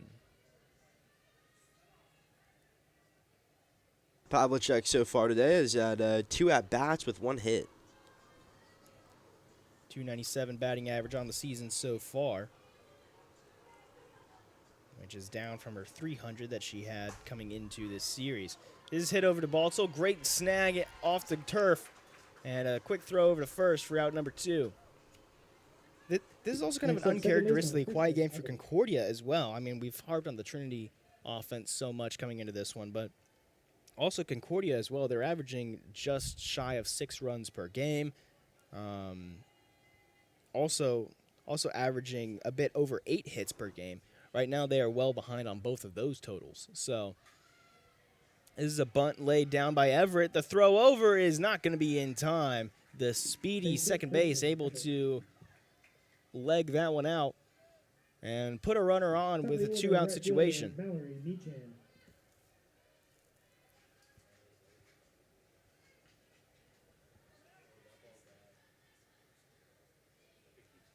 That's now Michon up to the plate. Michon, the 5'7" junior out of Weimar, Texas. Everett goes. The throw over is not in time.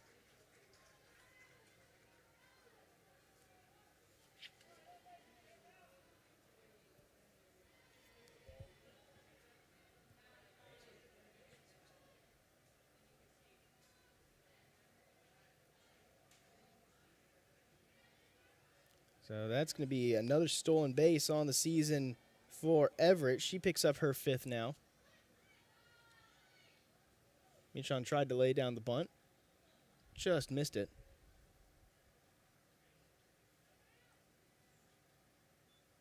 Your finals from around the SCAC so far.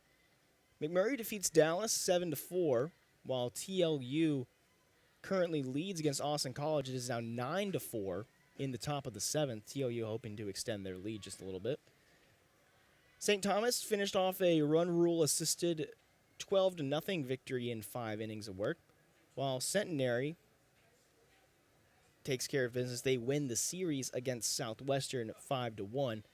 All of those teams playing their second game shortly. Trinity and Concordia, the only team or the only game that has not reached the 7th inning or has gone final yet.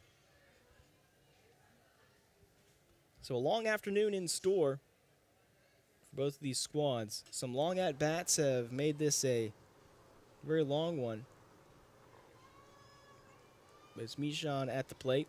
0 for 2. Swing and a miss. Strike number 3. Colwine picks up her 3rd K and puts Michon down for the 3rd time this afternoon. We're going to go now to the bottom of the 6th. Tigers lead 3-2, trying to maybe pull out a little bit of a gap whenever we come back on the Trinity Tiger Network.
Welcome back, everybody, to the Trinity Tiger Network. It is Hayden Del Toro up at the plate, the 5'5 junior out of Cy Woods High School in Cypress, Texas. Here for her 3rd time through the lineup.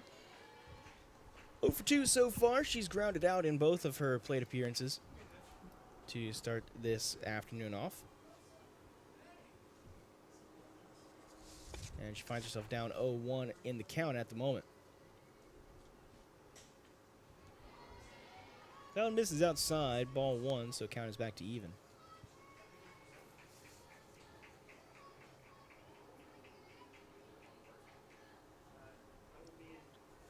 This is a Trinity team which leads the nation in terms of doubles. And this is a hit into left, just gets past the glove there of Pavlicek Hit for Hayden Del for the Toro. first base hit of the afternoon for Del Toro, as well as the second base hit of the weekend for her. We saw there in that replay, Del Toro was able to beat Pavlicek, the 3rd baseman for the Tornadoes, and pick up her first hit of the day. Brings up now Angela Baltzel, who is 1 for 1. She singled in the 2nd and then walked in the 4th. This is a bunt laid down and a great throw. It is actually an offline throw. The bunt laid down perfectly, and the offline throw to first, not going to be able to get to Mathis in time. Runners on the corners for Baltzel. You see in the replay, really, really good bunt there. Just dropped, kind of died. Nothing on it, and allowed to pick up that first base. It hit off the bat that was on the ground as well. I think that kind of helped stop the momentum a little bit as Olivares was waiting to see if it would roll foul.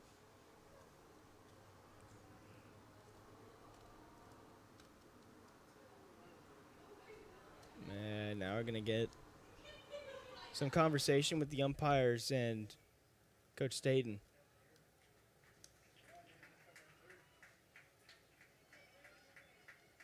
So runners on the corners here for Sammy Tagawa, who is 2 for 2 on the afternoon. Hoping to get her 2nd RBI of the game. She had an RBI double in the 2nd inning and then a single in the 4th. She walked in her first plate appearance. Baltzel's going to go. The throw to second to the cutoff is going to be another stolen base for the Tigers. Baltzel picks up, let's see, that's going to be stolen base number 3 on the season, I believe, unless she's had one earlier today.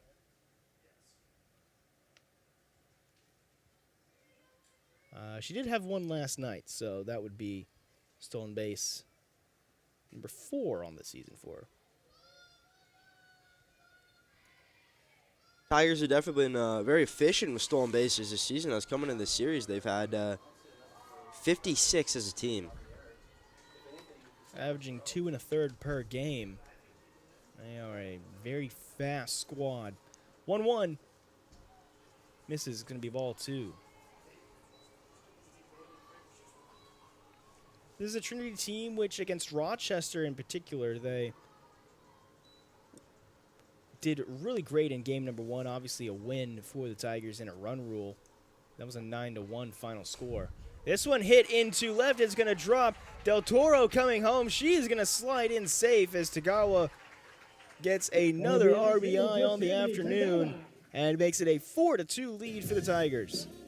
Saw there in that replay, you're able to beat the shortstop there for an RBI. And extend the lead for the Tigers. And up to the plate is Ella Whitaker. We're going to get a stoppage as Concordia's pitching coach comes out. Kirk so far today, 5 innings of work, 9 hits allowed, 4 runs, all of them earned. 3 walks and 3 strikeouts to her name. Not seeing anybody warming up there in the Concordia pen, so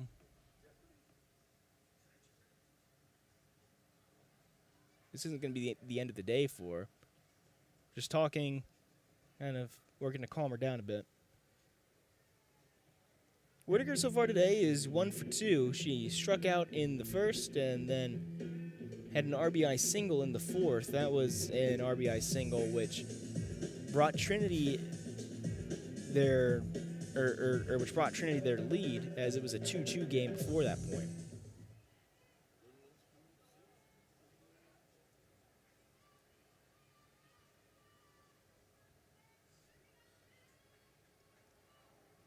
First pitch here to Whitaker. So we all know how big of a speed threat she is. Also Tagawa at first, likely going to be going off the pitch. In for strike number 1. Tagawa's about halfway between first and second. Decides to trot back.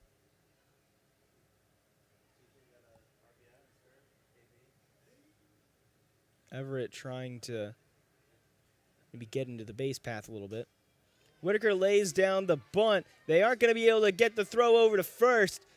Base hit for Ella And Whitaker. a stumble by Kirk. Not sure what caused that. Looked like she was trying to check third base to see if Baltzel would try to make a move there. Catcher, Hannah Boudreaux. And so bases loaded for Boudreaux, who so far is hitless. She is 0 for 3 at the moment. Hoping to get her first hit of the afternoon. And this would be a big spot to do it. As the Tigers lead 4-2. Bases loaded situation with 3 of the fastest runners on the team on the bags. Joe's also definitely the person you want in this situation, as coming in the series, she's batting 43 with 60 at-bats and 29 hits, as well as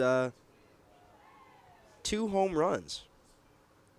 23 RBI for her on the season. She had 2 last night. The throw home is in time to stop the run from counting, but Boudreaux gets on the fielder's choice. The bases remain loaded as the very dangerous Carson Lee comes up, the team and nation leader in doubles, as well as the team leader in RBI, up to the plate. Tiger offense really starting to heat up now. After having just 6 hits on the day, they have 4 hits in this inning of work alone.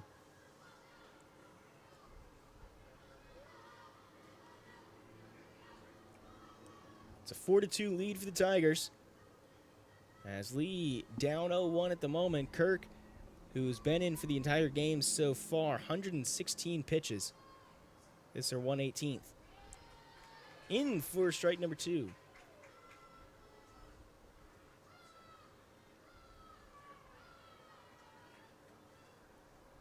Lee is 2 for 3. She singled in the first and third and then reached on an error in the fifth. Swung on, hit over to short. The tag does not get there. Meanwhile, the throw to third for the out is in time, but a run does come across. We're going to see here in the replay, right to the shortstop. Shortstop was not able to get there in time, but got her out at third on the throw. Nonetheless, RBI from Carson Lee, extending the lead to 5-2 Tigers. Brings to the plate Mariana Garcia, who is 0 for 2 on the afternoon.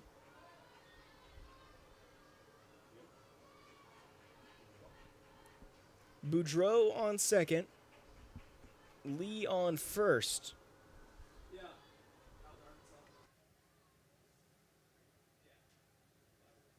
1-0 is popped into right center field.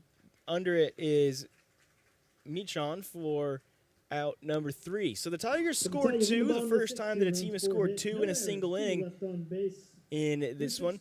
They lead 5-2 over the Concordia over the Concordia Tornadoes, and we will see if Concordia can respond as we go to the top of the final inning, the top of the 7th.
Welcome back, everybody, to the Trinity Tiger Network. It is Kylie De Niro up to the plate.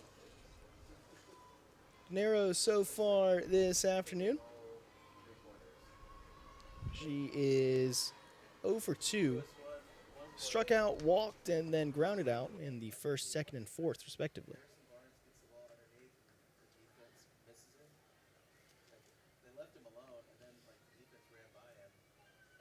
Trinity has gone on a 15-1 streak over the last 16 games.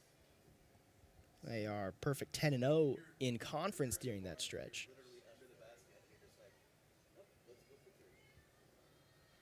And 20-5 on the season so far. 1-1. That one misses. Ball 2. Coach Whitner mentioned that as, of course, the season comes to an end, the frequency of games go up as you're only playing, one series per week. But the intensity definitely does go up, and that's something that both of these teams have been kind of painfully aware of, as this is hit directly back over to Colowine for out number 1. Next up, the DP, Addison LaHue. We're going to see in the replay, good there by Colowine, able to just kind of grab it. She barely saw it. She was like, hey, man, I'll pick it up and get the first out, get it going. Fernero mentioned that whenever the intensity goes up, you really want to limit those emotions, and the emotions which lead to errors, lead to defensive miscues. That's something that both of these teams have struggled with. 4 errors across the game for both of these squads.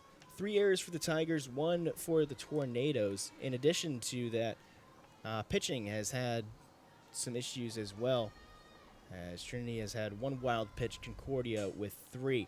This one is hit over just out of reach of Baltzel. Base hit for Addison LaHue. Next up, the pitcher, Kylie Kirk. So, and then the replay, Baltzel barely, almost coming at that, maybe like a glove out of reach. But nonetheless, good hit there by Addison LaHue, able to find the space to get a single out of it.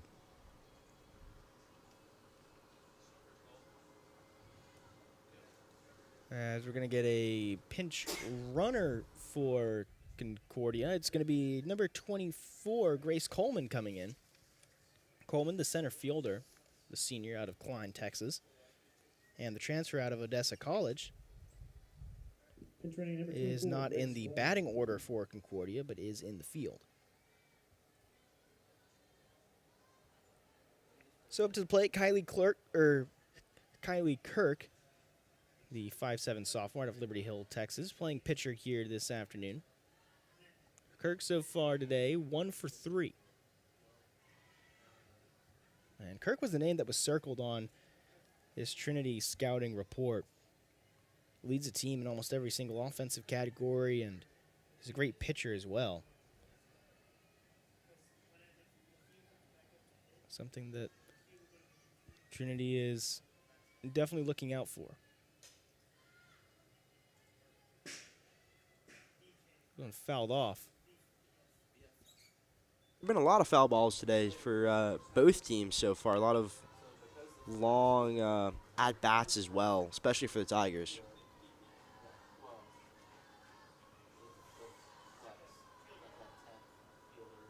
One. Popped up into right.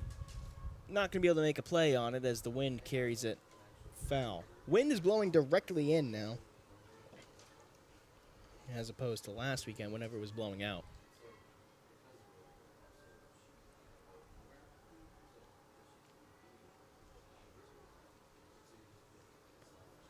Colowine checking her wrist before getting ready.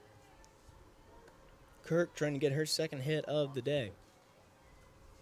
1-2. Popped up. Going over is Baltzel, calls off Bowser. And out number 2. Almost a collision there between the two, but good communication to make sure that didn't happen. Next up, the catcher, Taylor Smirk. Shortstop, Taylor Smirk.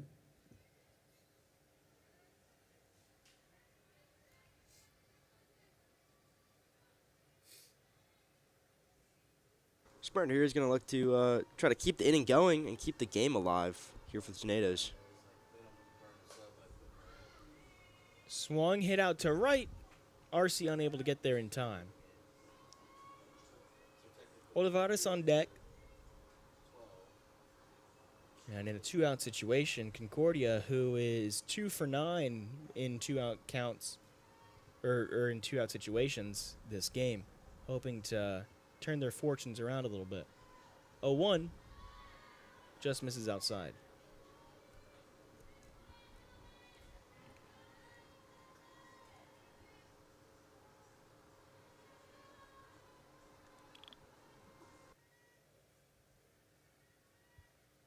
It's going to be a 1-1 here for Colowine. Runner thought about taking off. Instead holds at first. Coleman so far this year as a runner,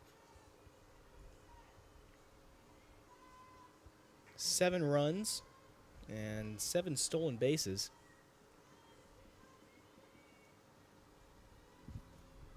Two one. In for strike number 2. So 2 ball, 2 strike, 2 out. 1 on. Smirt hoping to keep this game alive for Concordia. She is 1 for 2 with a single in the 5th.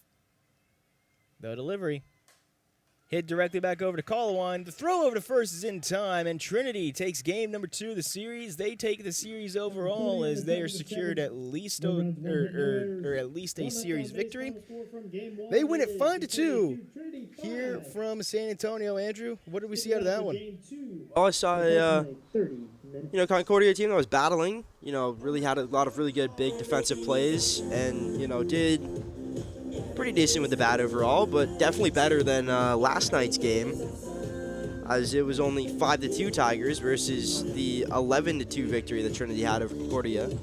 But I also saw a Trinity team that was kind of showing some cracks, a little bit of weakness there with the bat, a little weakness there with the defensively. And I think, possibly in this third game, if, the Tigers continue to kind of have some early struggles and Concordia continues on to build on the positive things we've seen so far, I think they can definitely have a very good game. Trinity picks up their 21st victory of the season. They're 14th in conference. They're now 14-2 on the season. 14-2 in conference play. Also, they are 21-5 overall this year. Meanwhile, Concordia, they drop now to 15-11 on the season, 10-6 in conference play. Winning pitcher for the day going to be Josie Colawine. Colawine pitched 5 1/3 innings of work in relief. That's going to be good for her 11th win of 2025. She is getting up there. She is second in the nation, one behind Huntington's Allie Roberts for pitching wins this season in the national category. Meanwhile, losing pitcher for Concordia going to be Kylie Kirk, who went the full 6 innings of work, 10 hits allowed, 5 runs, all of them earned, 3 walks and 3 strikeouts. Also 3 wild pitches to her name. Leading hitter for Concordia, Addison Lehue, 2 for 4 with an RBI, also had a strikeout. Meanwhile, for Trinity, your leading batter is going to be Sammy Tagawa, who went 3 for 3 with 2 RBI, 2 runs, and a double, as well as a walk. Also have to shout out Angela Baltzel, who went 2 for 2 with a walk as well. So we're going to get ready here for game number 3 in just about 30 minutes. Again, Trinity wins this one 5-2 over the Concordia University Tornadoes. We will see what Concordia and Trinity come out of their post-game meetings with in game number 3 in just about half an hour. So for everybody here at the Tiger Network, my name has been Caleb Reed, joined by Andrew Thomas. For everybody in the control room, everybody watching at home, we thank you for being a part of this broadcast, and we hope to see you in just about half an hour. So again, take care, everybody, and we will see you very shortly.